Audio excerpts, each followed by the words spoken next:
ఉల్లిపాయ చికెన్ చేద్దాం అనుకున్నాను. ఉల్లిపాయ, వెల్లుల్లిపాయ, అల్లము, మిరియాలు మొత్తం మిక్సీకి వేసి పెట్టుకున్నాను. ముందుగా చికెన్ పసుపు వేసి కడిగి పెట్టుకున్నాను మచ్చా. ఇప్పుడు స్టవ్ ఆన్ చేసి స్టవ్ మీద పని పెట్టి నూనె పోసుకొని పట్టా, లవంగం, ఎర్రగడ్డ, పచ్చిమిరపకాయలు అన్ని వేసుకునేసి బాగా కలుపుకున్న తర్వాత పసుపు వేసి శుభ్రంగా కడిగి పెట్టుకున్న చికెన్ వేసుకునేసి కరివేపాకు వేసుకుందాము, సాల్ట్ వేసుకుందాము, పసుపు వేసుకుందాము. ఇప్పుడు టమాటా వేసుకుందాము.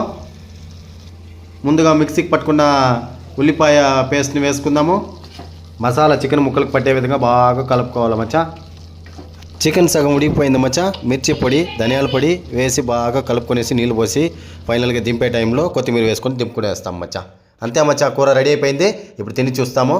వేడి వేడి అన్నము, వేడి వేడి కూర బాగా కలుపుకొని తింటా ఉంటే ఆ రుచి సూపర్గా ఉంది మచ్చా. చికెన్ ముక్క తీసుకొని కొరికి తింటా ఉంటే ఆ ఉల్లిపాయ ఫ్లేవరు చికెన్ ముక్కకి బాగా పట్టింది మచ్చా. వేరే లెవెల్ మచ్చా.